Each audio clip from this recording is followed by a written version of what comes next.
Welcome to Purposely Peaceful. I'm your host, Jessica Rivera, a licensed marriage and family therapist and a quantum hypnosis practitioner. This podcast is where real life meets inner peace. You'll get honest conversations, practical tools, and soulful guidance to help you live with more clarity, calm, and purpose. Let's dive in. In today's episode, we're diving into the powerful concept of personal power, what it really is, why it matters so much, and how reclaiming it can be the key to transforming your life. If you're on this journey to become purposely peaceful, then understanding personal power is a non-negotiable part of that path. So let's get into it. What is personal power?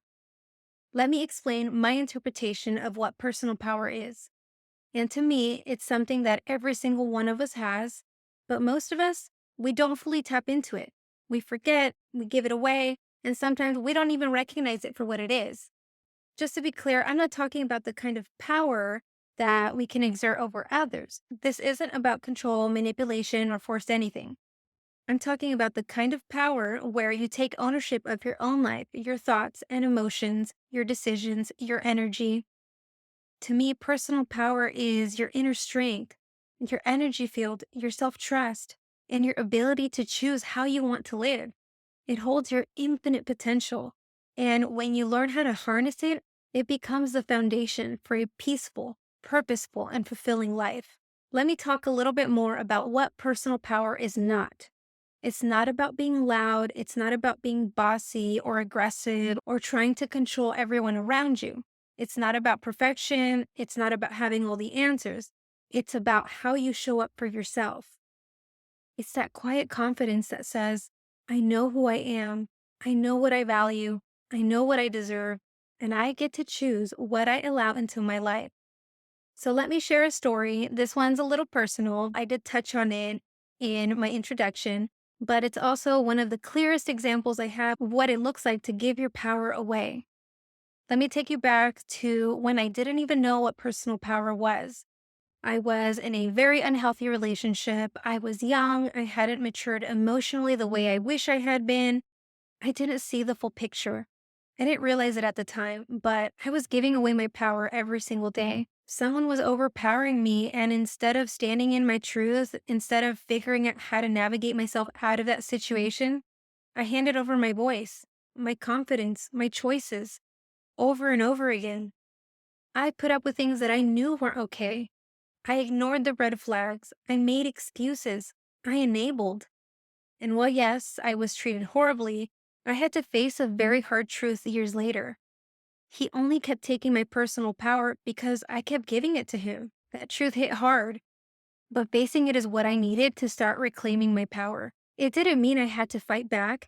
It didn't mean I had to become someone I wasn't. It meant creating a plan. It meant preparing for an exit. It meant designing a new way forward for me, for my children, and for the life we actually deserved. That was the beginning of me taking my power back, quietly, boldly, and intentionally. Now, that was a major life-altering situation for me, but not every moment of giving our power away looks like that. Sometimes it happens in micro moments, tiny things that can shift your whole day if you let them. So let me give you an example. It's not life-shattering, but it's real. Years ago, I went through this phase where I kept getting flipped off on the freeway. I don't know why. It was like I was just a magnet for angry drivers or something. I'd be driving, minding my own business, and then all of a sudden, someone would honk at me, flip me off, and try to cut me off. And of course, old me, I'd flip them off right back. And I'd be mad, not just for a few minutes. I'd be mad for the rest of my drive, and sometimes even hours after that. My whole day hijacked by some stranger with road rage. Until one day, my husband was in the car with me, and for whatever reason, I was driving. This happened again. Someone flipped me off. So I returned the gesture. And he looked at me and very calmly said, why don't you just throw them the peace sign? I was like, wait, what? How come I had never thought of that? That was genius. It was such a small thing, but in that moment, it completely shifted something for me. I realized I don't need to match their energy. I could stay in my lane. I could stay in peace. A phrase that I use a lot with clients and in my own life is the saying, not my monkey, not my circus. Because if someone is flipping you off or sending negative energy your way or projecting their stress onto you, It doesn't mean you have to carry it, because literally, it's not my monkey, so this isn't my circus. Unless it's something real that needs a real conversation, but if it's not that, it's not your business. You don't always lose your power in big traumatic moments. Sometimes you lose it in these little moments when you let someone else control your emotions, shift your vibe, or get in your head. The question becomes, do I want to give my power to this? Or do I want to keep it? Here's something that I've learned. Your reactions reveal where your power is. If someone can ruin your day with a look, a post, or a comment, they've got your power. You gave it away. But you can pause, take a breath, and choose a different response. And that's when you start calling your power back. So let's talk about how you actually do this kind of work, because it really is a practice. Number one, recognize that you have power. It might not always feel like it, but you do. You have the power to choose your thoughts, to shift your emotions, or to take aligned action. That awareness alone is life-changing. Number two, take responsibility. This part can be tough because sometimes there are situations in life that we don't have control over, especially when life has been unfair or painful. But personal power is rooted in ownership. Thirdly, protect your energy. Your power is sacred. Take care of it. That means setting boundaries in your relationships, with your time, and how much energy you give things that drain you. You don't owe anyone access to your peace. And lastly, let go of that victim story. This one's sensitive, I know. I'm not saying that your pain wasn't real, and I'm not saying what happened to you wasn't wrong, but you can't live a peaceful life if you keep repeating the story that you're powerless. I'll say that again.